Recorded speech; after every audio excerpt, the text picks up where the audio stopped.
Ce soir, il y a plus de femmes que d'hommes. Où sont partis tous les hommes qui venaient? Que Dieu vous bénisse. Nous nous retrouvons comme nous l'avons toujours prévu de le faire en comptant sur la grâce de Dieu pour nous retrouver toutes les fins de mois pour nous veiller. Gloire à Dieu. Que Dieu bénisse chacun de nous. Hier, j'avais voulu partager quelques informations avec vous, mais on n'a pas pu le faire parce que, bon, Dieu l'a décidé autrement. Et puis, ce matin, on se rend compte que Trump et Israël ont décidé de frapper l'Iran. Mais avant cela, nous allons prier pour notre frère Broudouf, qui ne se porte pas bien, qui est malade. On va se lever ensemble et puis prier pour notre frère Broudouf. Prions ensemble. Père céleste, l'un d'entre nous est malade. Le diable a cherché à lui donner un grand coup.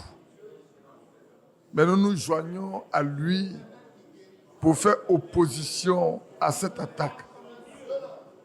Et nous prenons autorité dans le nom de Jésus-Christ contre cette maladie, afin que notre frère recouvre une entière santé, une guérison totale et parfaite, parce que les saints sont réunis pour demander cela.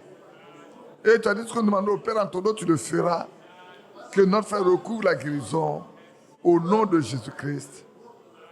Amen. Bien-aimé Père Céleste, louange et gloire soient rendues à toi seul. À Golgotha, tu as payé le prix pour nos guérisons. De sorte que nous avons le droit de réclamer la guérison pour notre frère. Parce que tu l'as acquise pour lui. Que maintenant où les saints sont rassemblés et qu'ils élèvent la voix vers toi, tu as dit tout ce que nous demandons au Père en ton nom, tu le feras. Qu'il en soit ainsi pour notre frère Brodou et qu'il reçoive la guérison au nom de Jésus-Christ. Nous prions aussi pour cette veillée, que tu la conduises, que personne ne vienne à sommeiller, que tout soit fait en ton nom. Tu nous parles, tu nous instruis, et quand nous serons prêts à nous approcher de ta table, Seigneur, tu pardonnes nos iniquités, tu pardonnes tous nos péchés, et que personne ne prenne un jugement contre lui-même. Sois avec nous encore cette soirée, comme tu l'as toujours été, au nom de Jésus-Christ. Amen. Que Dieu vous bénisse. Déjà 21h43. Je voulais partager ce que Frère Franck a prêché. C'est depuis 2003, j'avais commencé à rassembler les résumés des réunions qui se tenaient à Krefeld.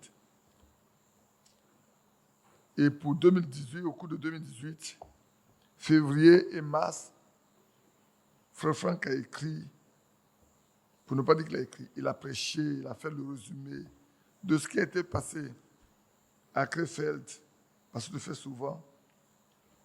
Et nous tous savons aujourd'hui que l'Amérique et Israël sont rentrés en guerre contre l'Iran. Tout ceci nous prouve seulement que nous sommes vraiment à la fin. Vraiment à la fin.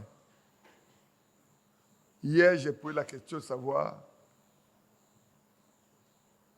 comment comprenons-nous ce qu'on appelle le temps de la fin. Et un frère me disait, quand il répondait, il a dit, c'est le temps de grâce. Je lui ai dit non. Le temps de grâce court depuis le temps des apôtres jusqu'à notre période.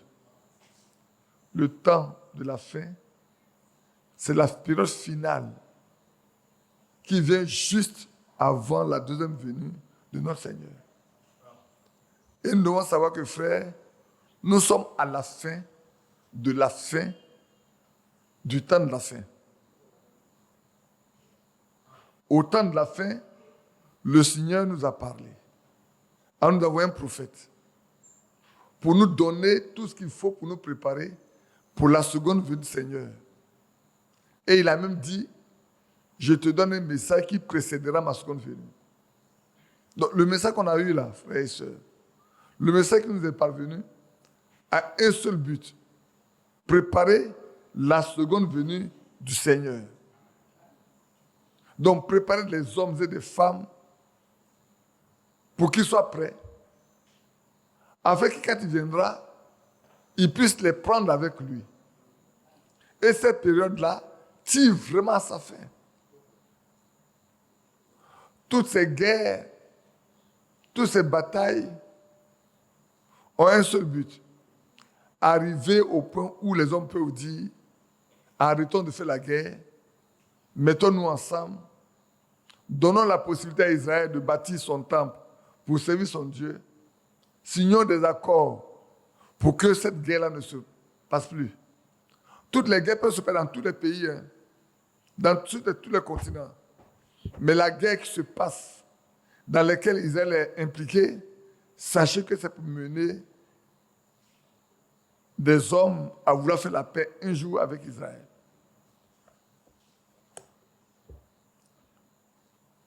Aujourd'hui, quand on écoute, l'Angleterre a déployé ses avions, non pas pour combattre, mais pour intercepter tous les missiles que l'Iran lance. La France aussi est prête à rentrer dedans. L'Allemagne aussi est prête à rentrer dedans. Mais ils ne vont pas aller combattre. C'est pour intercepter tous les missiles qui vont être lancés, afin que ça ne fasse pas des dégâts sur leur propre peuple. Parce que dans les villes, il y a des Français qui sont dans les villes. On me disait aujourd'hui que, tout à l'heure on disait qu'il y a un pays, ils ont 3 millions de personnes, mais 85% est composé des étrangers. 3 millions, mais 85% ce sont les étrangers. Donc, les autochtones même ne représentent que combien? 20%. 80% là, ce sont les étrangers. Donc 20%, c'est ceux qui sont du pays. Et leur État les appelle pour qu'ils leur... Maintenant, le président de ce pays a dit à chacun d'aller dans son ambassade pour qu'il soit protégé. Alors, qu'est-ce que Frère Franck disait en février 2018? Avant qu'on vienne à lire juste quelques passages des Écritures, avant de passer à la Sainte Seine. Espérant que demain matin, soit Yapi, soit Badou, acceptent de nous parler. Priez pour que l'un d'entre eux se décide à nous parler demain matin. Alors voilà ce que Frère Franck disait en février 2018. Il dit, les bien-aimés, nous ne pouvons pas aller dans tous ces détails.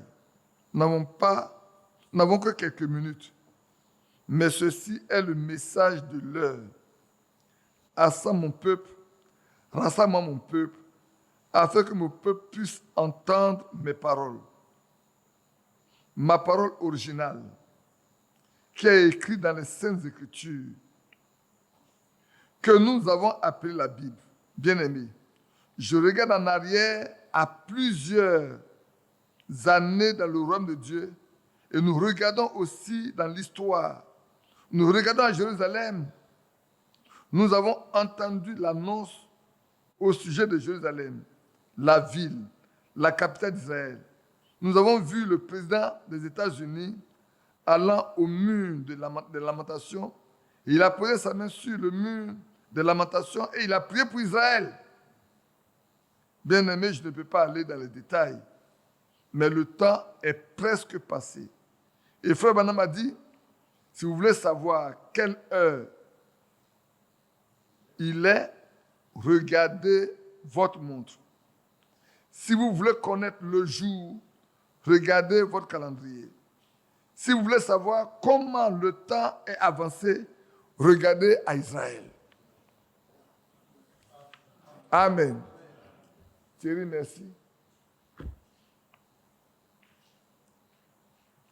Et il continue au 3e paragraphe, le dernier paragraphe, il dit, maintenant, la seconde promesse est en train d'être accomplie.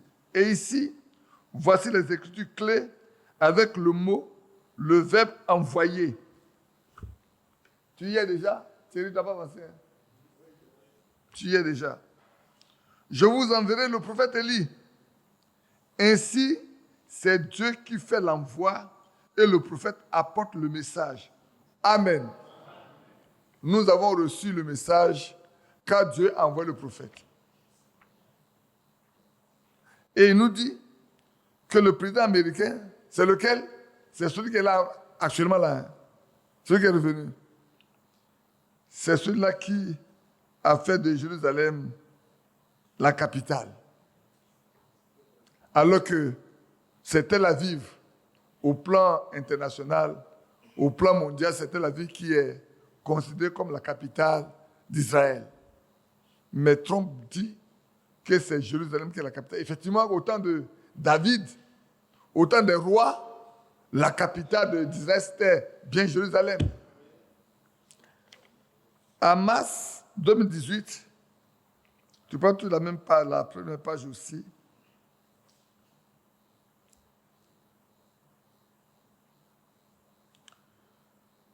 Je vais prendre, Dieu est en train d'appeler son peuple.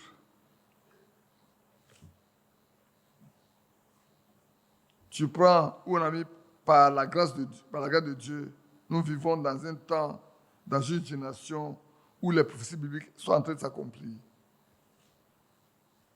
Tu y es, mars 2018.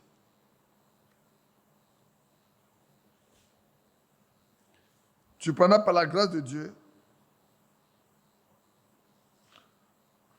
On peut commencer très haut, mais bon. Ou si tu veux commencer par beaucoup de choses sont arrivées depuis décembre.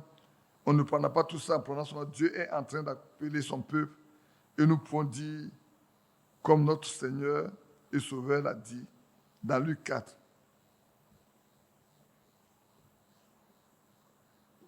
Tu y es? Non.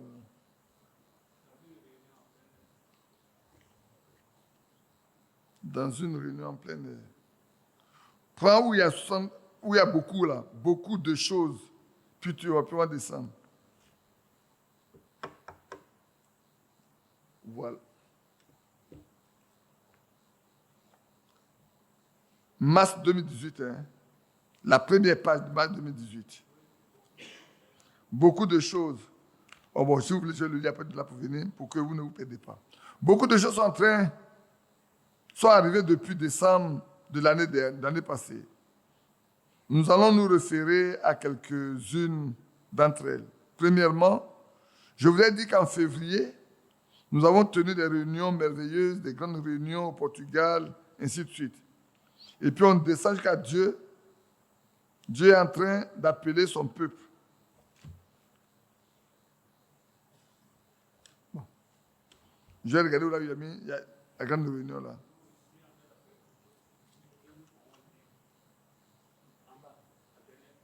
Oui, Dieu est en train d'appeler son peuple. Voilà.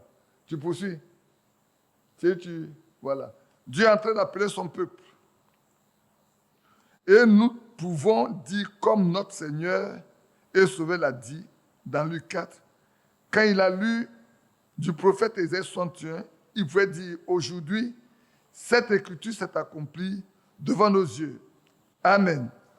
Par la grâce de Dieu, nous vivons dans un temps, dans une génération où les prophéties bibliques sont en train de s'accomplir avec l'Église et avec Israël.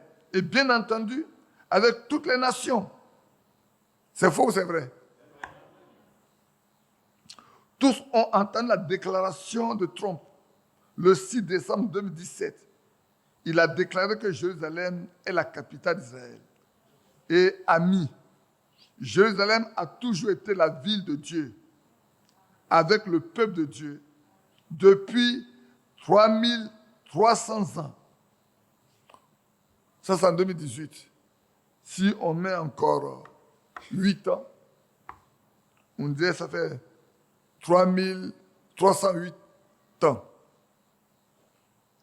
Et ça n'a jamais été la capitale d'une autre nation ou d'un autre pays. Et quelque chose de très spécial est arrivé. Le gouvernement en Israël, sous la direction de M. Netanyahou, le même qui est là, que nous apprécions beaucoup, et en plus de cela, quelque chose se passe au sujet de la reconstruction du temple. Et ici, nous avons plusieurs photos, des différentes photos de la pièce qui doit être émise en Israël pour montrer 3 hommes spéciaux. Cyrus, le premier dans le royaume de Perse. Quand vous lisez Esdras, quand vous lisez Isaïe, il appelait Cyrus son serviteur. Un roi païen. Dieu l'appelait son serviteur pour ordonner la reconstruction. À la fin de la captivité babylonienne et à la première année de Cyrus, Dieu avait utilisé pour déclarer que tous les Israélites doivent retourner à Jérusalem et le temple doit être rebâti. Vous pouvez lire cela dans certains nombres d'écritures, dans 2 Chroniques, le dernier chapitre, les dernières paroles dans Esdras et dans Néhémie. Et maintenant, sur cette pièce, il y a 3 noms. Cyrus, ensuite Balfour, qui avait fait la déclaration le 2 novembre 1917 en tant que ministre des Affaires étrangères britannique, que les Juifs ont le droit et doivent retourner dans leur patrie. Et bien entendu, Trump doit aussi apparaître sur cette pièce. Cyrus, quand la captivité babylonienne était terminée, ensuite par la grâce de Dieu, même Trump avait sa déclaration. Mais bien aimé, si vous le lisez, ce qui est en train d'être dit dans la presse maintenant, ceux qui sont responsables pour la reconstruction du temple, responsables pour imprimer cette pièce en Israël avec ces 3 hommes, Cyrus, Balfour et ensuite Trump. Maintenant, ils ont décidé, ils ont demandé à Trump qu'il doit prendre la 2e étape. Il doit déclarer que le temple doit être rebâti, comme la déclaration de Cyrus était faite quand la captivité babylonienne était terminée. En ce temps, Trump n'a pas dit que le temple doit être reconstruit. Mais qui sait si, dans ce second mandat, il ne le dira pas. Surtout que la première fois, c'était avec Netanyahou, et cette fois-ci encore avec Netanyahou.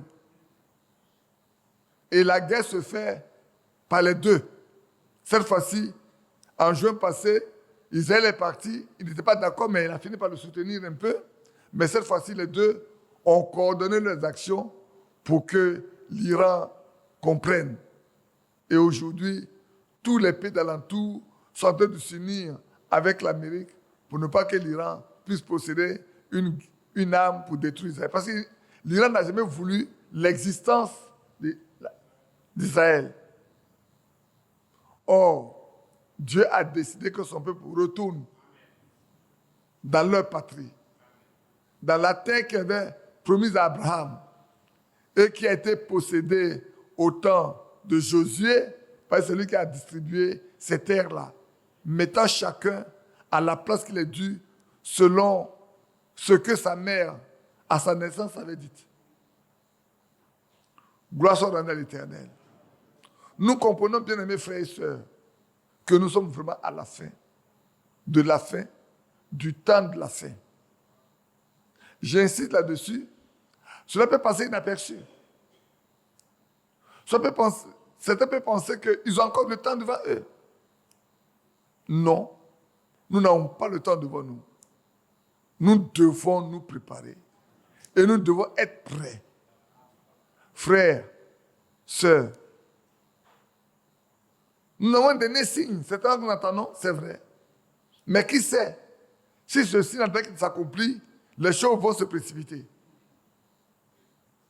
On ne le sait pas. Donc, mieux vaut être prêt maintenant. De sorte que ce laps de temps très court dont nous avons parlé dimanche passé, un temps très court reste encore pour appeler les enfants de Dieu à être manifestés. Et on a dit que même les critiques vont se taire parce que Dieu fera au milieu de son peuple. Tout ce qu'ils diront va s'accomplir littéralement. Mais ce temps est très court. Est-ce juste avant l'engloutissement de Los Angeles ou est-ce juste après l'engloutissement de Los Angeles? Nous ne le savons pas. Parce que nos regards sont fixés sur Los Angeles. Hein. Tous ceux qui sont dans le message aujourd'hui, les yeux sont fixés sur Los Angeles. Parce qu'effectivement, le pape américain est là. Dans les lectures qu'on a faites, on n'a pas encore autre chose que ça. Hein. Dans toutes les lectures que nous avons faites, nous n'avons pas trouvé autre chose que ça. On a vu l'arrivée du pape américain. Peut-être on aurait pensé qu'il allait arriver après Los Angeles, mais il est arrivé avant Los Angeles. Donc aujourd'hui, le signe qui nous reste, le seul poteau indicateur qui nous reste, c'est Los Angeles. Mais veux-tu attendre que cela arrive avant que tu sois prêt? Non. Parce que tu peux partir demain. Tu peux mourir demain. La mort est un esclave pour nous amener à la maison. Mais dans quelles conditions serons-nous prêts à aller à la maison? C'est ça qui est important, frère. Hier, j'avais voulu parler également de notre position aujourd'hui. Quelle est la position que nous avons en Christ? Bien-aimés frères, aujourd'hui, si quelqu'un nous appelait, il nous dit, mais mon frère, tu es croyant, tu dis, tu es chrétien, tu dis oui. Et tu te poses la question, quelle est ta position en Christ? Comment répondrais-tu? Que diras-tu? Quelle est ta position en Christ? Vous savez, le frère Richard avait dit une fois, l'identité de chacun de nous. Il y en a qui perdent leur identité. Et il y en a qui doivent avoir leur identité. Lui, il avait perdu sa carte d'identité. Le jour, l'a arrêté. Et le gendarme dit, il est un suspect parce qu'il n'a pas de carte d'identité. Et dans le royaume de Dieu, il y a beaucoup de suspects aussi. Hein. Ils ont perdu leur identité. Parce qu'on devait être identifié à Christ. On peut maintenant de vous lire juste un passage, peut-être que je ne vais pas traîner longuement aujourd'hui. Si on lit dans Romains 8, si on lit dans Romains 8, lisons dans Romains 8, un seul passage, on dit deux, c'est juste deux versets qu'on peut lire. On pourrait bien lire beaucoup de versets, mais je vais rester à ces deux versets-là seulement. Verset 28 et verset 29, et c'est surtout le verset 29. On peut lire le verset 29 et le 30 ajouté. Nous savons. Vous voyez souvent l'apôtre Paul, il dit des choses avec détermination et assurance. Nous savons, du reste, que toute chose concourt au bien de ceux qui aiment Dieu, de ceux qui sont appelés selon son dessein. Frères et sœurs, Dieu appelle les hommes selon le dessein que lui-même s'est préparé. Et même leur nature, c'est Dieu qui leur donne la nature qu'il faut. Je disais hier, je sais pas, c'est quand on venait en voiture, je ne sais pas, la nature que Dieu a donnée à Moïse ne conviendrait pas au temps d'Élie. La nature que Dieu a donnée à Élie ne conviendrait pas au temps de Moïse. Pourquoi? Moïse avait besoin d'avoir une nature de patience. Un homme très patient, qui pouvait supporter beaucoup. Qui pouvait rester longtemps calme. Et la seule fois où il s'est mis en colère, Cela lui a coûté très cher. Parce que le peuple a tellement murmuré, s'est tellement plaint, que au lieu de frapper le rocher une seule fois, il a frappé le rocher 2 fois. Et Dieu l'a dit, il s'est glorifié et il n'a pas glorifié lui. De sorte qu'il verra la terre promise, mais Dieu n'entrera point. Mais il était très patient. Même quand le Seigneur a décidé de punir, il leur a dit, il a dit au Seigneur, ou bien tu leur pardonnes le péché, sinon tu m'effaces de ton livre que tu as écrit. Et Dieu lui a dit non, je ne t'effacerai pas de mon livre. Celui qui a péché, c'est celui-là que je vais effacer. C'est faux? C'est vrai. Vous voyez comment il devait être patient. Prenez Élie. Élie, c'est un homme d'un tempérament différent. Hein. Il pouvait s'opposer à tout. Être contre tout. Il pouvait parler durement à Jézabel. Parler durement à Cab. Donc sa nature est différente. Le caractère que Dieu a donné est différent de celui que Dieu a donné à Moïse. Et c'est vrai. Donc Dieu choisit son homme pour un destin bien préparé. Dieu appelle son peuple pour un destin bien préparé. Et la nature qu'il leur donne ne dépend que de lui seul. C'est pour ça que vous ne pouvez pas avoir 2 hommes manifestant même le même ministère avec un même caractère. Ce n'est pas possible. Ce n'est pas possible. Prenez Paul et Pierre, ils n'ont pas le même caractère. Non. Que Dieu nous aide, frère. Car ceux qu'il a connus d'avance, avant la fondation du monde, il les a connus. Par sa préscience, il les a connus. Frère, notez-le bien. Par la présence de Dieu, nous avons été connus. Et Dieu nous a destinés à vivre à la fin du temps de la fin. C'est Dieu qui a déterminé le jour de notre naissance. C'est lui qui a déterminé le jour de notre conversion. Et c'est lui qui suit nos pas. Il connaît chacun de nous. Quel esprit nous avons? Quel cœur nous avons? Lui se peut changer le cœur et donner un esprit nouveau. Et c'est vrai. On en parle dans ces derniers temps, le changement de cœur et l'attribution d'un esprit nouveau. Pour que nous puissions comprendre ce que Dieu veut que nous soyons en ces temps de la fin. Soyez heureux. Parce que, frère, en ce temps de la fin, je tente de réfléchir, je dis, mais si c'était une prédication normale, simple, les gens ne croiraient pas. Non, les gens ne croiraient pas. La science est tellement développée, la technologie est tellement développée, que la science médicale aussi est développée, que Dieu a choisi de faire différemment. Il a pris quelqu'un de rien. Pas un groupe intellectuel, quelqu'un qui a de l'alcool, qui a des diplômes. Non, Dieu n'a pas fait ça. Il a pris quelqu'un de rien. Il lui a dit, tu as prié pour les rois, pour les monarques.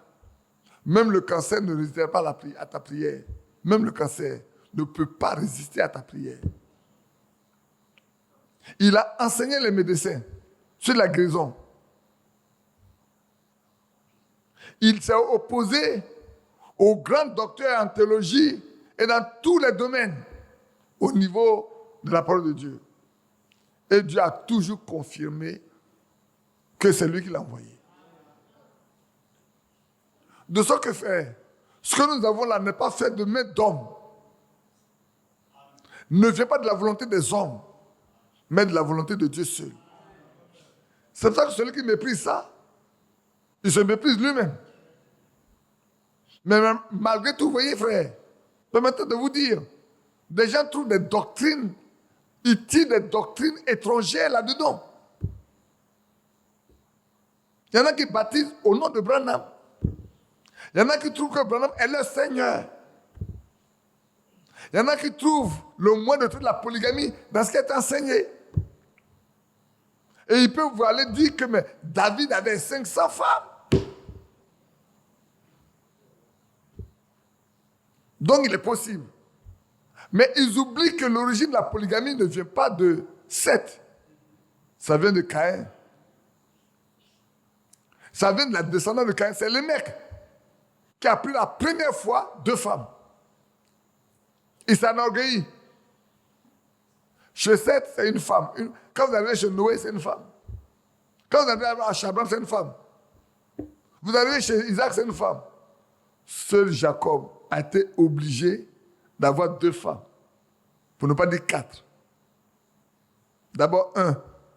Par la traîtrise de son oncle Laban, qui lui a donné 2 femmes. Et par la jalousie des 2 sœurs, Jacob a eu affaire à 4 femmes. C'est faux? Frères, continuons de lire. Car ceux qu'il a connus d'avance, il les a aussi prédestinés à être semblables à l'image de son Fils. Voilà où je veux qu'on s'arrête un peu. Il veut que nous soyons semblables à l'image de Christ. Nous devons être identiques à Christ. Frères, le temps est venu de nous demander qui ressemblons-nous? Dieu veut que nous ressemblions à Christ.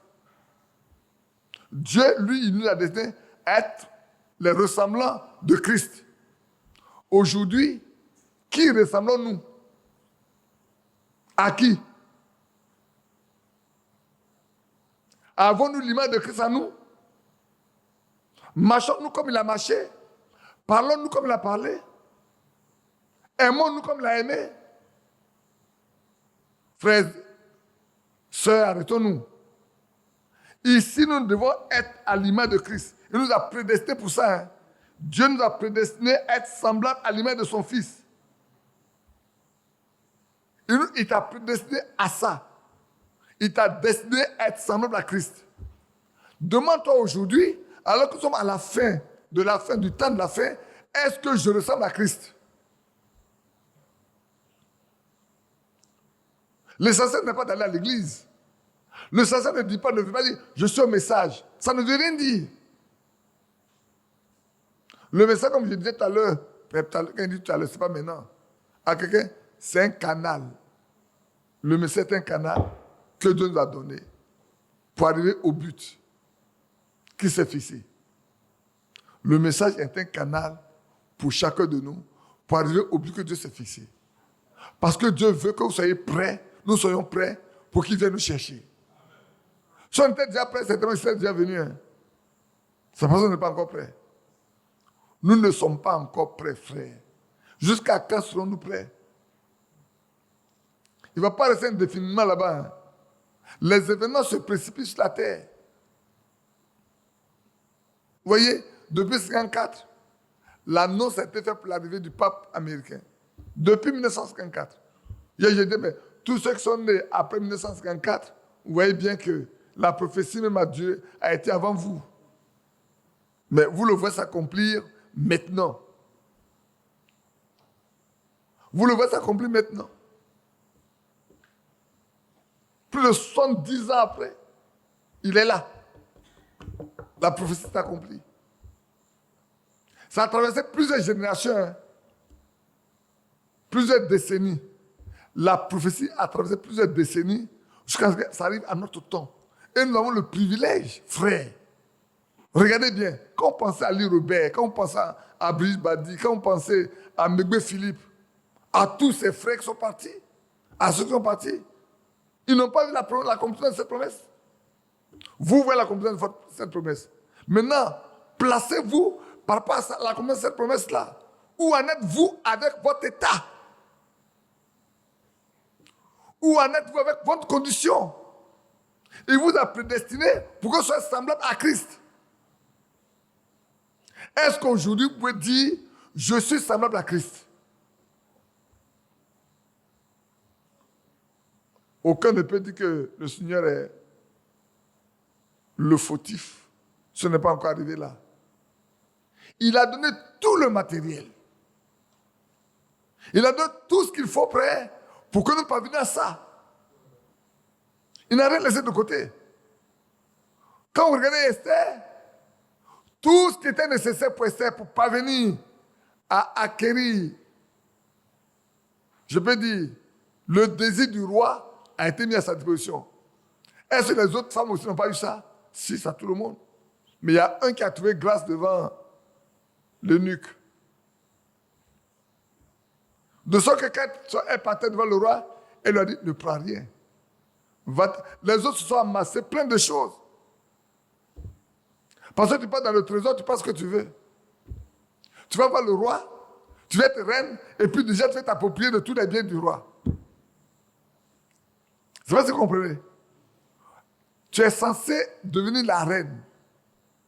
Donc la privilégier, l'aimer du roi. Mais déjà tu n'es pas encore arrivé là-bas, tu vois tous les trésors, puis tu commences à en prendre.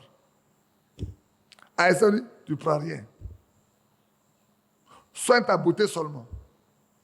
Préoccupe-toi de tout ce qui peut attirer le cœur du roi. C'est ce qu'elle a fait. Et quand elle est arrivée devant le roi l'a aimée. Dès qu'elle a été intronisée comme reine là, toute la royauté ne lui appartenait pas. Même les biens qu'elle a laissés étaient pour elle. Frère, voilà ce que Dieu veut que nous soyons. Ce qu'il veut que nous soyons, c'est comme ça. C'est prendre la voix le Saint-Esprit pour nous conduire. Non pas les autres pour nous conduire. C'est le Saint-Esprit qui peut te dire ce qu'il faut faire, comment il faut le faire. Comment il faut te soigner ici, comment il faut te soigner là. Mais si tu n'écoutes pas le Saint-Esprit, comment tu peux te conduire de manière à plaire au roi?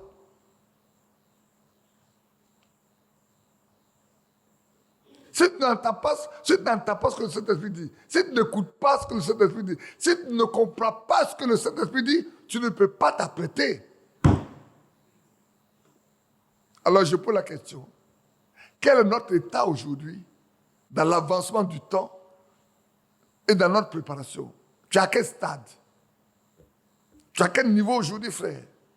Il nous a prédestinés à être semblables à l'image de Christ. Frère, c'est important de nous arrêter dessus aujourd'hui.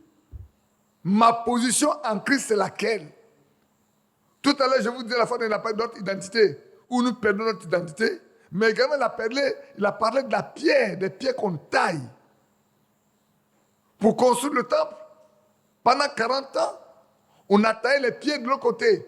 Et le jour où on construisait le temple là, il n'y avait plus de bruit. Chacun avait une position dans l'édifice. On n'avait plus besoin de le tailler. Quand on prend une pierre, on sait dans l'édifice où il doit rentrer. On n'a pas besoin d'ajuster. Et nous, où en sommes-nous? Quelle position avons-nous en Christ? Notre position en Christ.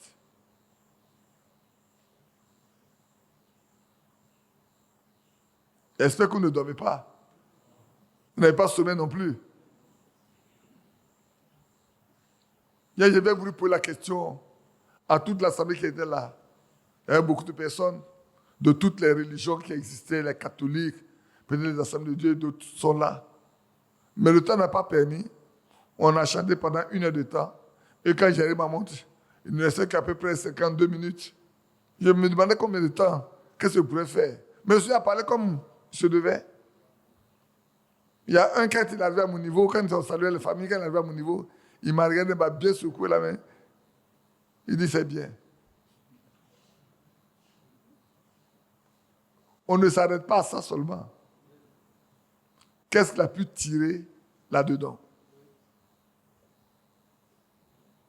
Vous savez, quand on est parti à Zia, il y a un qui a pris notre contact. Il dit, je vais les appeler. C'est l'oncle, non? Celui qui était en blanc la nuit, là. Et le matin, a traduit. Quand Badou a dit, mais j'étais choqué. Il dit, non, non, non. Même, j'ai même pris le numéro du pasteur, là. Je vais l'appeler. On est là, ça fait déjà plus d'une semaine. Hein. Son téléphone n'a pas encore. Il n'a pas encore d'unité pour nous appeler. Et nous qui sommes ici, frères, nous qui entendons, qui écoutons, qui lisons, nous qui entendons, qui écoutons et qui lisons, Quelle est notre position aujourd'hui? À quel stade sommes-nous parvenus?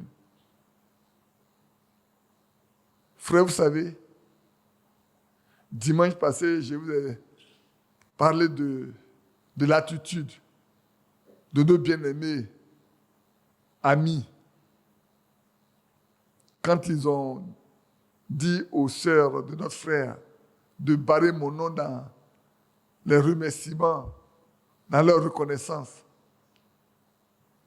Le vrai fils et fille de Dieu aime tout le monde.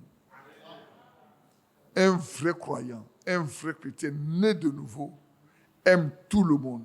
Pourquoi? Parce que la nature du Dieu vivant. Il ne fait pas de tri. Seule la religion balkanise, ferme les portes. Seule la religion crée des clans. Dans la maison de Dieu, il n'y a pas de clan. Qui a compris? Dans la maison de Dieu, il n'y a pas de clan. Il n'y a que des fils et des filles de Dieu. Que la nature de leur Père. Parce qu'ils ont la vie de Dieu en eux. Ils ont l'amour de Dieu en eux.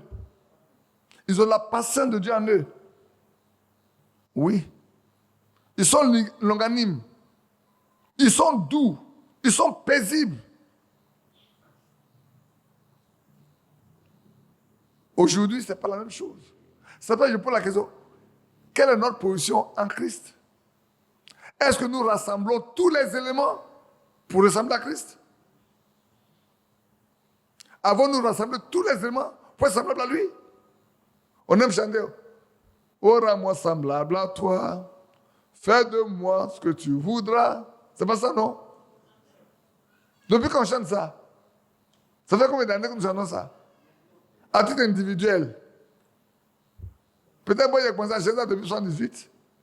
Badou, peut-être depuis 75, 76. Mais qu'attendons-nous pour être semblable à lui? Qu'attendons-nous pour être semblable à lui, frère? Puisque Dieu nous a destinés à être semblables à Christ. C'est sur ça que je vais insister ce soir-là. Hein. Ce soir-là, avant que nous approchions de la table Seigneur, je voulais insister sur ça. Hier, j'avais voulu aborder ça un peu pour titiller un peu toutes les membres des églises qui étaient là. Pour qu'ils comprennent, mais on n'a pas eu le temps d'en parler. J'ai dû sauter ça pour leur dire, faites attention parce que le dernier pape est là et que très bientôt on doit aller à la maison. Parce qu'ils ne savent pas. Ils ne le savent pas. Ils ne savent pas que ce pape-là, c'est celui-là. Je ne sais pas, vous voulez aller loin. Sinon, j'allais dire, c'est celui-là qui est l'antichrist. C'est celui-là qui va se faire passer pour Dieu. C'est celui-là qui va se faire signer l'alliance avec Israël et beaucoup d'autres pays. C'est celui-là qui, au milieu de... Il va rompre l'alliance. Quand Israël reconnaîtra qui est son Dieu et que ça c'est un fauteur de trouble. C'est un imposteur. Et là, les 3h30 dont Daniel parle, plus 35 jours, plus 45 jours là, aura commencé. La grande tribulation aura commencé. Au milieu de la semaine, ils vont briser l'alliance. Parce que Israël aurait détecté que c'est un imposteur. Ce n'est pas le Messie. Oui, ce n'est pas le Messie. Mais beaucoup ne comprendraient pas parce qu'ils ne lisent pas la Bible. Je ne sais pas si c'est Badou qui m'a envoyé le poste du pape aujourd'hui où il supprime le confessionnat. Il a supprimé le confessionnat. Ça devient un problème pour les catholiques. Ils ont l'habitude d'aller raconter leur vie aux prêtres. Les prêtres sont heureux qu'on vienne leur raconter des histoires qui ne sont même pas vraies toujours. Mais maintenant, il est en train de supprimer ça. Il dit donc qu'à s'adresser directement à Dieu pour demander leur pardon. Qu'ils ne viennent pas demander pardon, confesser pour que le prêtre leur dise que Dieu a pardonné. Non, non, non. Ils n'ont qu'à apprendre à demander pardon directement à Dieu quand ils ont péché.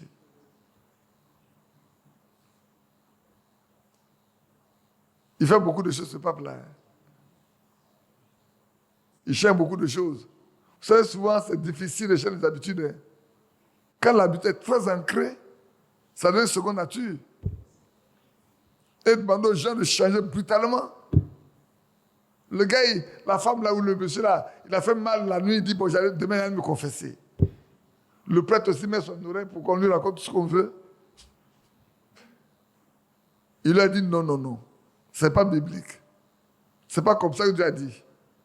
Adressez-vous directement à lui. Ils n'ont pas pris l'habitude. Ils ne savent pas comment le faire. Ça c'est compliqué. Hein? Beaucoup risquent de quitter les catholiques. Maintenant, laissons les catholiques de côté.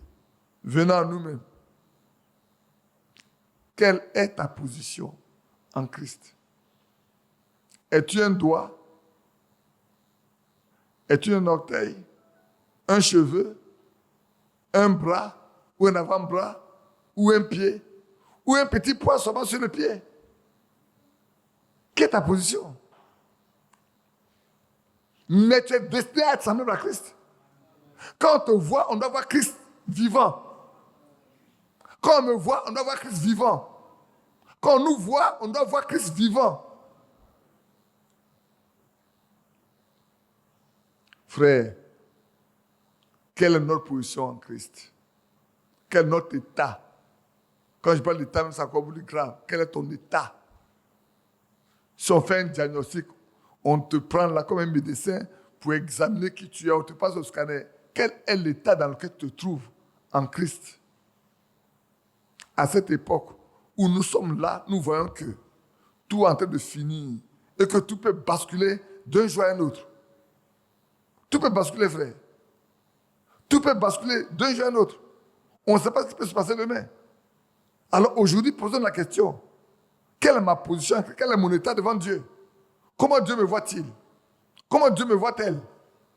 Toi, comment Dieu te voit? Moi, comment le Seigneur me voit? Comment est-ce qu'il nous voit? Comment il voit notre assemblée? Quand il voit notre assemblée là, comment c'est? Quelle image qu'il se fait de notre assemblée? Est-ce qu'il voit son Fils en nous? Au milieu de nous? À travers nous? Ou sommes-nous complètement étrangers? Quand on lit dans Éphésiens chapitre 2, verset 19, il dit, désormais, en Christ, nous ne sommes plus étrangers. Nous sommes les gens de la maison de Dieu. En Christ. Désormais, nous sommes en Christ. Ceux qui sont en Christ, ils sont de la maison de Dieu, ce n'est pas étrangers. Vous voulez que je vous le lise?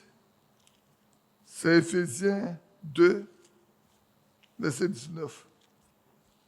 Je crois que je l'avais lu dimanche passé, même d'ailleurs. Je suis pas allé loin. J'avais le verset 15. On va le lire pour venir un peu à là. Lisons après le verset 14. Car il est notre paix, lui qui des deux n'en a fait qu'un, qui a renversé le mur de séparation, l'inimitié plutôt. Cette paire de lunettes me cause beaucoup d'ennuis. Ayant anéanti par sa chair la loi des ordonnances, dans ses prescriptions, il a voulu créer en lui-même, avec les deux, un seul homme nouveau, en établissant la paix et les réconcilier avec Dieu, l'un et l'autre, en un seul corps, par la croix, en détruisant par elle l'inimitié.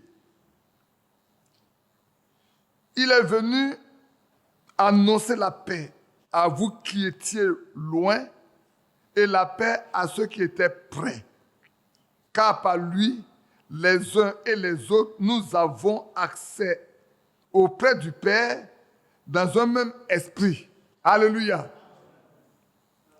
Ainsi donc, vous n'êtes plus des étrangers, ni des gens du dehors, mais vous êtes concitoyens des saints, gens de la maison de Dieu. Alléluia. Voilà ce que nous sommes devenus désormais en réalité. Alors, comme je disais tout à l'heure, si des hommes peuvent avoir de la haine au point où, pour des personnes qui vont être reconnaissantes, on leur dit, ne sois pas reconnaissant avec telle personne, de façon publique.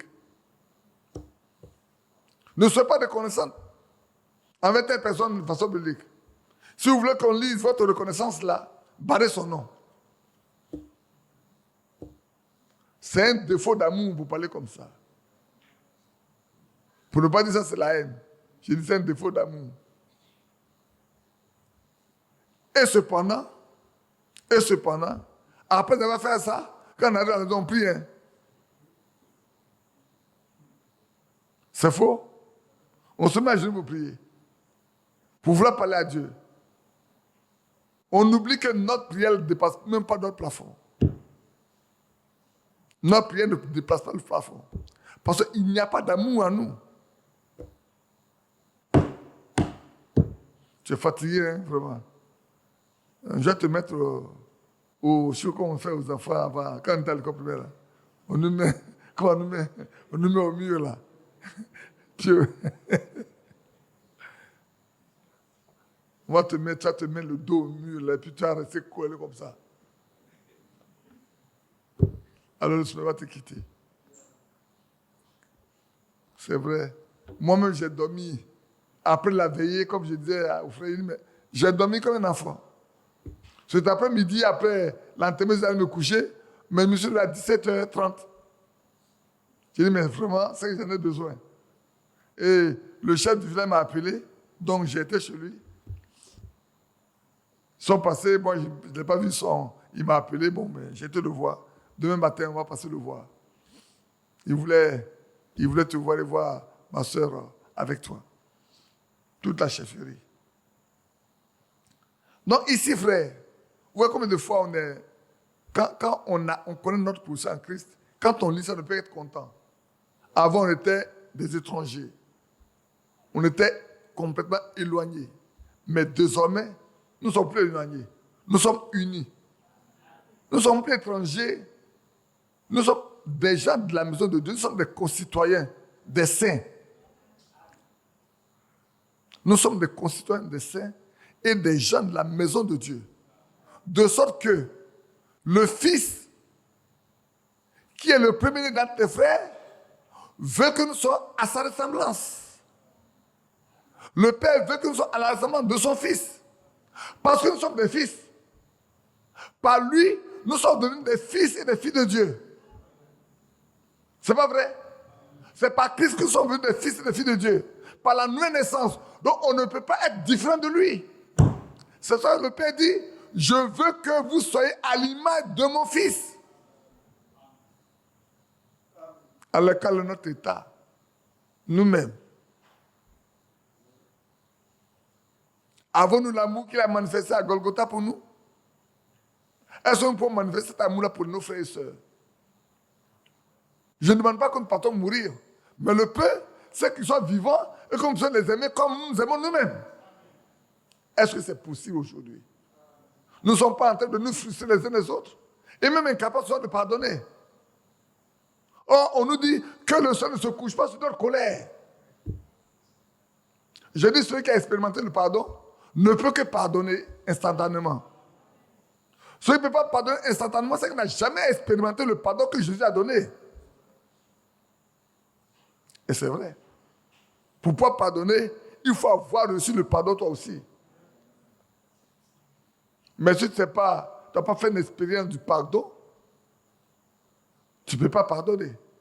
Parce que tu as fait l'expérience du pardon, tu sais ce que ça coûte à l'autre de te pardonner. Il faut savoir ce que ça coûte de recevoir le pardon afin que toi, tu puisses porter ton frère et lui pardonner ce qu'il a fait. Malheureusement, même dans les maisons, dans les foyers, vous savez, je vais vous dire une chose. La fois dernière, quand j'ai lu Matthieu 24, où il est écrit que dans un lit, de 2 personnes dans un lit, l'une sera plus l'autre laissée. Je ne dis pas de quelle famille il vient. La Bible dit, Pépé, ce que tu as lu là, ça veut dire que entre papa et maman là-haut, il y a un qui va rester. Qui a compris ce que j'ai pris comme question? Qui n'a pas compris? La femme veut savoir. Dans Matthieu, il est écrit, Matthieu 24, que quand il viendra là, dans un même lit, l'une sera prise et l'autre laissée.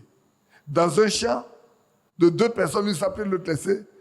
Le soir, la meule de 2 femmes, l'une sera prise et l'autre laissée. Lui, il est venu dans un pépé. Ce que tu as dit là-haut, ce que tu as lu là, ça veut dire qu'entre papa et maman là, il y a un qui va rester, il y a un qui va être pris.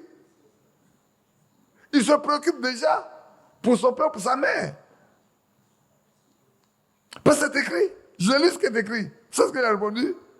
Je dis, si papa et maman marchent bien, tout dépendra de Dieu seul. Si les deux sont remplis de cet esprit, Dieu fera grâce, deux vont partir. Mais s'il y a un qui est rempli de cet esprit, que l'autre n'est pas rempli, c'est celui qui est rempli de cet esprit qui va partir. Il m'a regardé. C'est Dieu qui décide. Mais vous voyez déjà un enfant ce taille-là, à 12, 13 ans, 14, qui se préoccupe déjà de l'enlèvement dans sa maison. Cet enfant se préoccupe de l'état de sa mère. Peut-être qu'il connaît comment sa mère marche, comment son père marche, et il est préoccupé. Il est préoccupé. Mais nous qui sommes déjà grands, qui avons dépassé l'âge de la conscience, et pour lequel toute chose que nous posons comme acte nous attend, quel est notre état nous-mêmes? Voilà un enfant qui se préoccupe de l'état de son père et de sa mère. Il est préoccupé de l'état de son père et de sa mère devant Dieu. Personnellement, est-ce que Dieu va prendre maman et puis laisser papa, il va prendre papa pour laisser maman?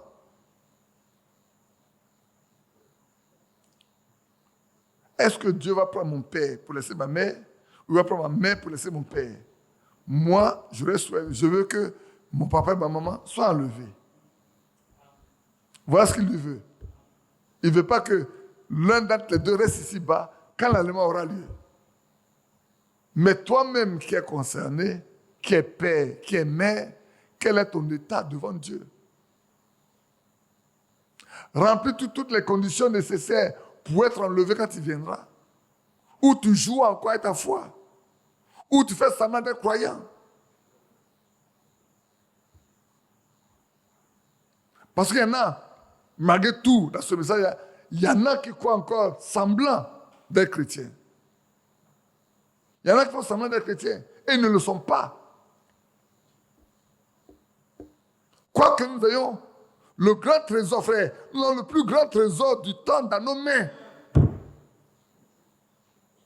Être enlevé, c'est le plus grand trésor qui est là. Dieu nous l'a donné pour que nous puissions expérimenter cette vie avec lui. Et alors nous retrouvons la grande table avec l'Abraham, les Isaac, les Jacob. N'a-t-il pas dit? Il dit, mais cette fois, je ne l'ai jamais trouvé, ni même à Jérusalem, ni en Israël. Et les gens, ils venaient de l'Est et de l'Ouest.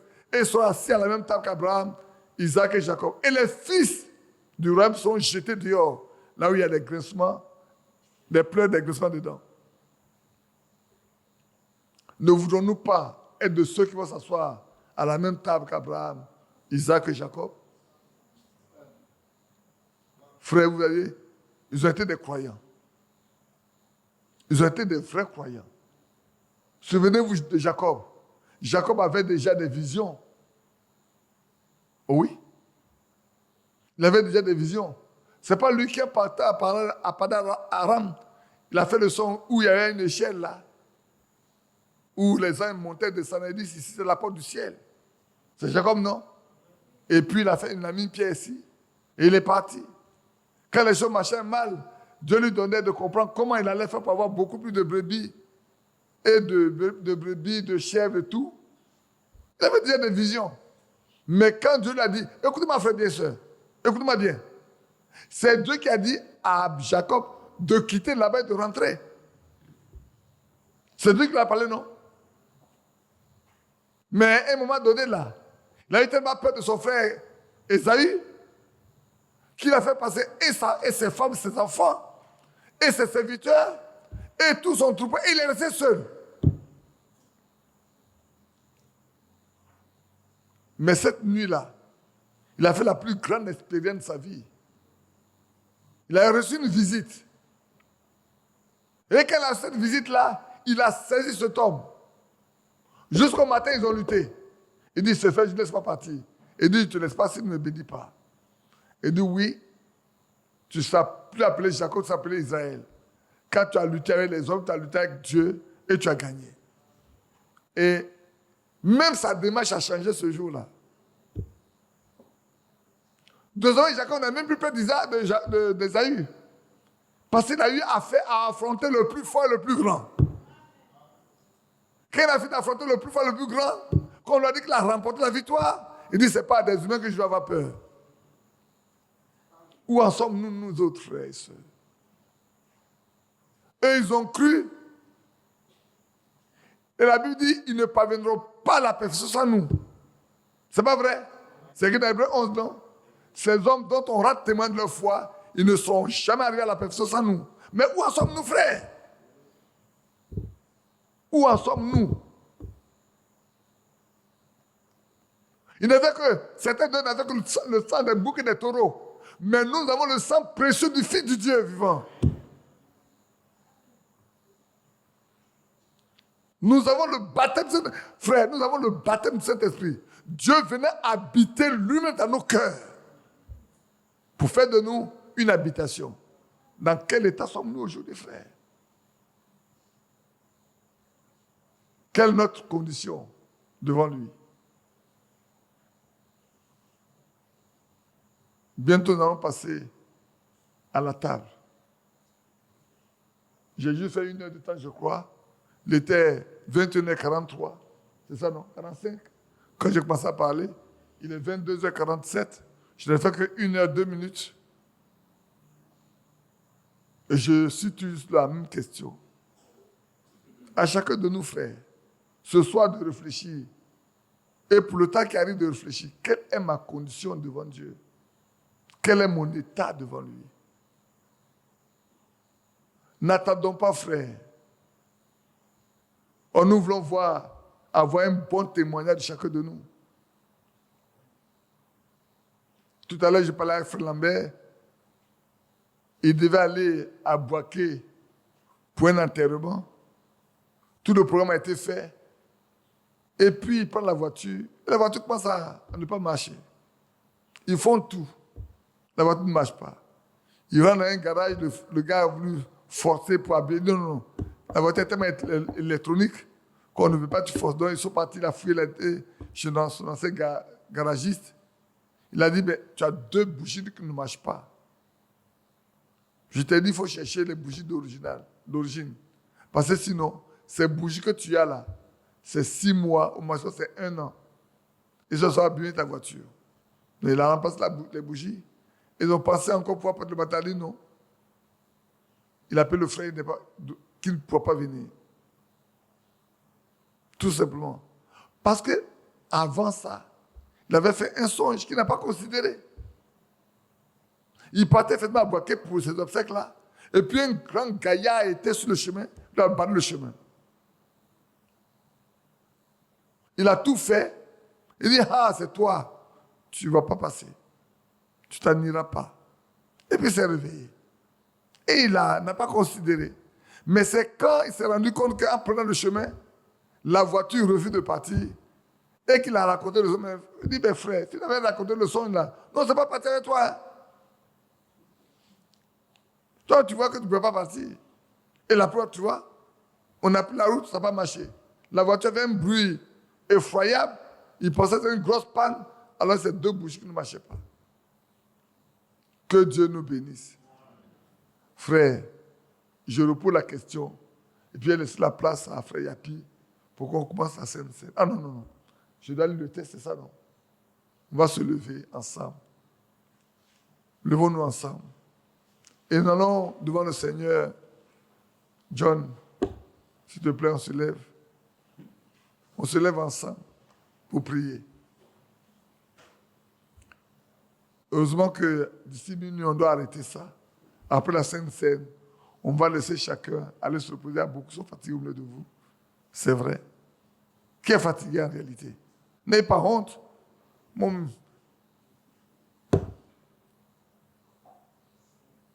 On va vite faire ça pour prendre la Sainte Seine et puis vous allez pouvoir aller vous reposer. Mais à 6 h du matin, on est ici, c'est ça, non? 5 heures du matin. 5 heures pour prier, puis 6 heures on commence la réunion. Par 5 heures, on se retrouve pour prier ensemble. C'est ça, hein? Donc, vous avez besoin de 5 heures de sommeil pour bien dormir, et puis à 5 heures, on se retrouve pour prier jusqu'à 6 heures avant de faire notre réunion. On fait notre culte de dimanche en même temps, avant de partir. Comme ça, si vous rentrez à la maison, vous partez vous reposer. On va prier ensemble. Bien-aimé Père Céleste, nous voyons le temps s'accomplir. Et nous venons de lire également que les prophéties bibliques s'accomplissent sous nos yeux. Ô notre Père. Oui, ce Trump qui avait annoncé que Jérusalem est la capitale d'Israël est le même qui aujourd'hui s'est mis en accord avec Israël pour combattre l'Iran. L'Iran qui n'a jamais voulu que Israël existe. Son plan, c'est d'avoir de l'arme nucléaire pour détruire Israël. Mais en ce jour-là même, où nous sommes, Père, des décisions graves sont prises pour combattre l'Iran jusqu'au dernier retranchement. Seigneur, aide-nous quand nous voyons ces choses s'accomplir sous nos yeux. De même que autrefois, tu pourrais dire qu'Amalek ne doit pas subsister sur la terre. Aujourd'hui, Israël est prêt à ce que l'Iran ne possède pas d'armes nucléaires et que le gouvernement actuel qui est là, le gouvernement d'Ebola ne puisse pas subsister aussi. Comme l'en a été au jour de la sortie d'Israël de l'Égypte. Père Céleste, viens à notre secours.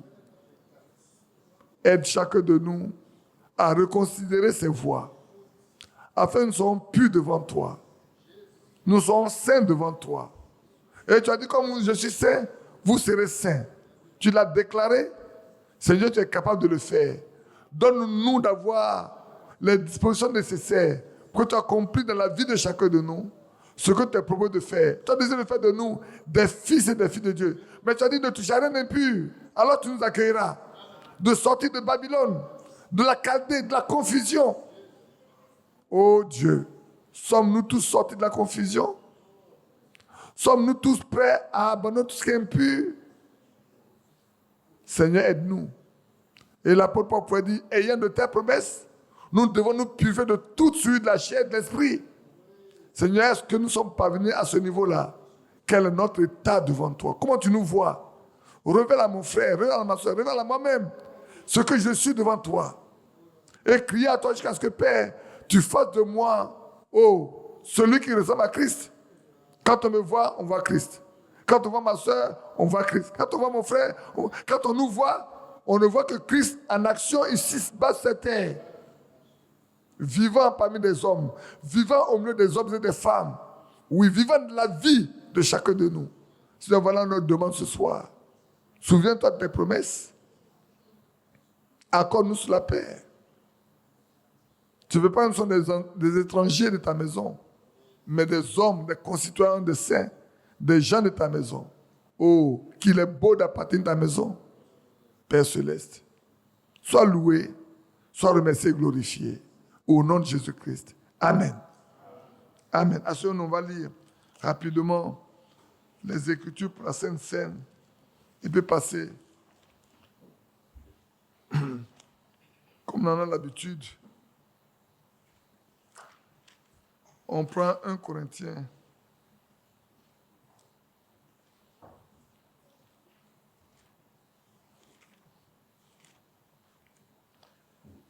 « 1 Corinthiens 11.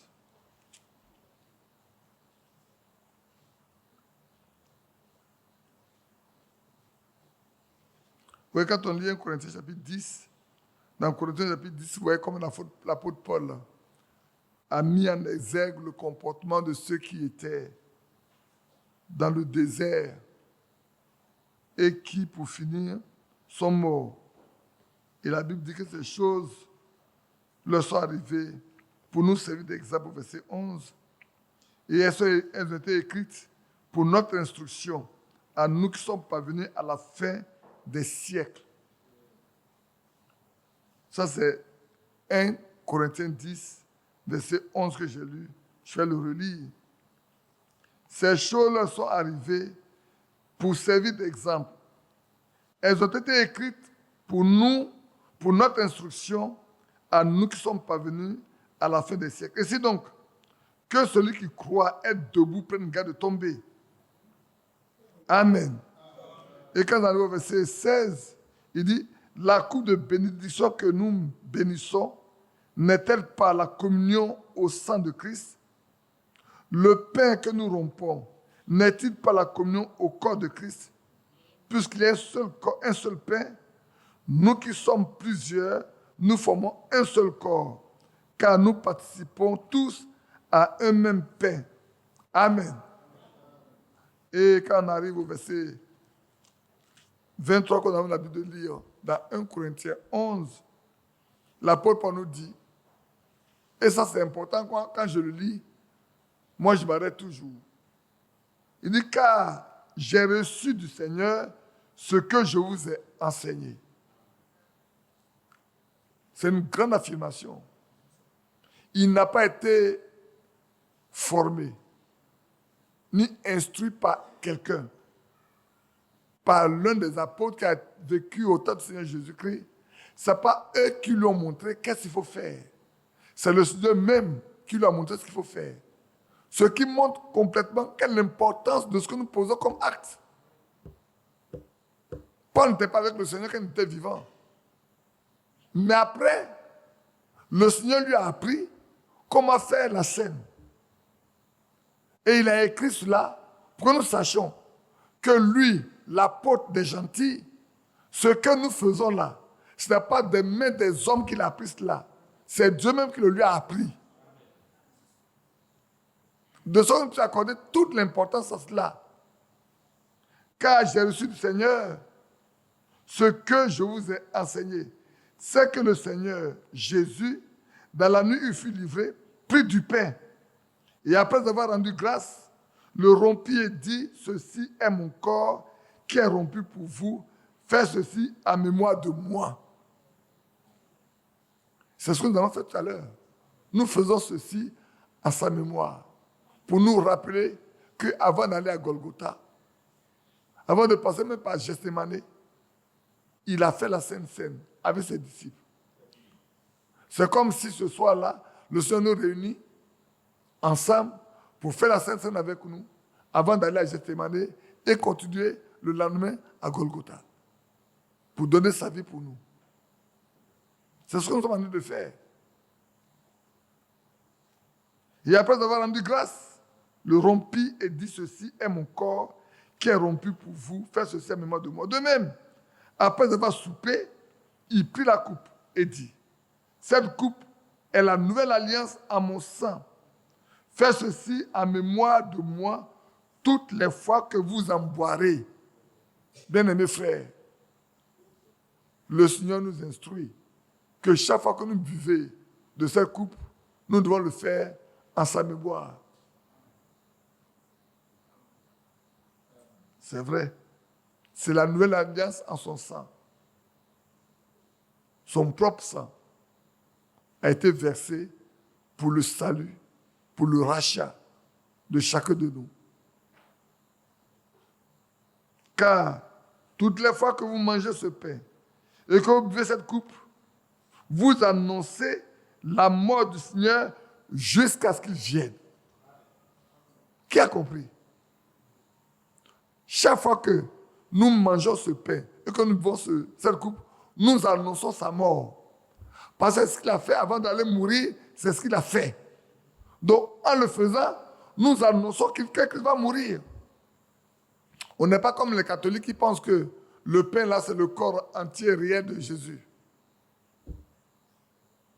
Et que le sang, là, le vin, là, ce n'est pas une représentation, c'est son sang. Non. Nous croyons que c'est quelque chose, un symbole, quelque chose que nous faisons en sa mémoire. Ce n'est pas le corps littéral de Christ. Ce n'est pas le sang littéral de Christ. Non. Que chacun s'éprouve soi-même, et qu'ainsi il mange du pain et boive la coupe. Car celui qui mange et boit indignement, non, qui boit sans discerner le corps de Christ, mange et boit un jugement contre lui-même. Voilà l'avertissement que l'apôtre Paul donne. Car celui qui mange et boit sans discerner le corps de Christ, boit et mange un jugement contre lui-même. C'est pourquoi il y a parmi vous beaucoup d'infirmes, de malades et qu'un grand nombre sont morts. Si nous nous jugeons nous-mêmes, nous ne serons pas jugés. Mais quand nous sommes jugés, nous sommes châtiés par le Seigneur afin que nous ne soyons pas condamnés avec le monde. Ainsi, mes frères, lorsque vous vous réunissez pour le repas, attendez-vous les uns les autres. Amen. Donc, nous allons prier. Vous priez pour vos frères qui vous conduisent et vos frères qui vous conduisent vont prier pour vous afin que le Seigneur pardonne nos péchés, nos iniquités, nos fautes et que personne ne soit coupable devant lui. Et si Aïcha met en ordre, on a encore le temps pour le faire. Ai-je quelque chose contre un frère? Ai-je quelque chose contre une sœur? Mieux vaut le mettre en ordre avant de venir à la table Seigneur. Si aujourd'hui on ne voit pas les gens tomber et tout, ne pensez pas que ça va continuer à Yepou. Quand tu es à Williamsville, il y a un frère qui a méprisé la Sainte Seine. À peine il a pris de pain et qu'il a bu la coupe, qu'il mourait. Les frères l'ont sorti et il a dû confesser ce qu'il a fait. Il a vécu mal et en arrivant, il pensait que s'il mange le pain, il boit la coupe, il n'y a rien. C'est une formalité. Ce n'est pas une formalité. Hein. Comprenez, ce n'est pas une formalité. Voyez, frère, si ce matin, il y a plus d'arrêt le témoignage que Dieu a protégé même une tombe simplement, qui peut être reconstruite, Dieu a protégé la tombe là, au point où le caroleur lui-même voyait des hommes là, empêchant ce bois venir tomber sur la tombe. C'est pas ce qu'on est en train de faire ici là. Quelque chose à négliger. C'est un témoignage à la foi de chacun de nous. Ce qui s'est passé là, c'est un témoignage à la foi de chacun de nous. Parce que si la tombe était cassée, vous ne savez pas ce que les gens allaient dire. Oh là là, ils sont des chrétiens, toutes les tombes sont là. Depuis qu'on fait des tombes ici, il n'y a pas eu de tornade et puis un bois n'est jamais venu tomber sur une tombe. Comment ils arrivent ici et puis c'est sur la tombe là qu'un bois vient tomber. Peut-être que vous n'avez pas analysé comme ça, mais moi quand je suis rentré, j'ai dit, mais Seigneur, tu nous as fait grâce. Comment les gens allaient-ils se conduire envers nous? Ça n'a jamais arrivé au village, ici. Pourquoi ça savait que nous, ça va arriver? Et comme Dieu savait ce que les gens pouvaient dire, il nous a protégés. Et lui, il va partir le témoignage. Le carreleur va partir le témoignage. Il va dans le témoignage. Il va en parler au village, dans le village. Ils vont comprendre. Ah bon, c'est ce qui s'est passé? Oui, c'est ce qui s'est passé. Ah, donc les gens qui viennent prier dans ce village-là, c'est vraiment des vrais enfants de Dieu alors. Que Dieu nous bénisse. Donc prions ensemble. Vous priez pour ceux qui vous conduisent, ceux qui sont conduits vont prier pour vous. Et puis, nous prions les uns pour les autres, pour nos frères, pour nos sœurs. Prions. Père Céleste, c'est toujours une grâce pour nous de nous retrouver chaque fois qu'il est possible dans ce lieu-là. Je me souviens encore le jour où je disais à mon frère Yapi, où serait situé le portail, alors qu'il n'avait que de la boue. Il n'avait que, comment je peux appeler ça, ces branches qui étaient là. Mais aujourd'hui, cela est devenu une réalité. Tu es bon pour nous. Tu nous donnes la possibilité de venir chaque fois ici pour te prier, pour nous rencontrer, Seigneur. Regarde-nous, regarde mes frères et mes sœurs. Si quelqu'un a péché, pardonne-le-lui. Si quelqu'un a mal marché, pardonne-le lui. Même tu dis nos pensées, nos soupirs sont devant toi. Tu juges même nos soupirs envers des frères. Oh, si un frère, une sœur a eu à soupirer contre qui que ce soit, Seigneur, pardonne. Qu'il ne soit pas condamné pour cela. Pardonne, Père. Pardonne mes frères, pardonne mes sœurs, pardonne nos enfants, à nos conjoints, à nos conjointes. Pardonne, Père. Et fais de chacun de nous des hommes à l'image de Christ. Ce soir, nous avons entendu cela encore. Notre état, notre condition devant toi. Oh, c'est pour ça que nous venons tel que nous sommes, Père, pour te prier. Chacun pour son frère, pour sa sœur. Afin que nous soyons purs devant toi. Nous sommes nets. Et que rien ne soit retenu contre nous, oh notre Dieu. Alors que nous allons nous approcher de ta table. Pour ne pas que nous soyons jugés, condamnés. Non, Seigneur. Dieu au secours et sauve-nous, guéris-nous, libère-nous, affranchis-nous de tout ce qui, Père Tout-Puissant, nous pollue devant toi. Garde-nous, Père, ô notre Dieu. Bénis ma soeur, bénis mon frère.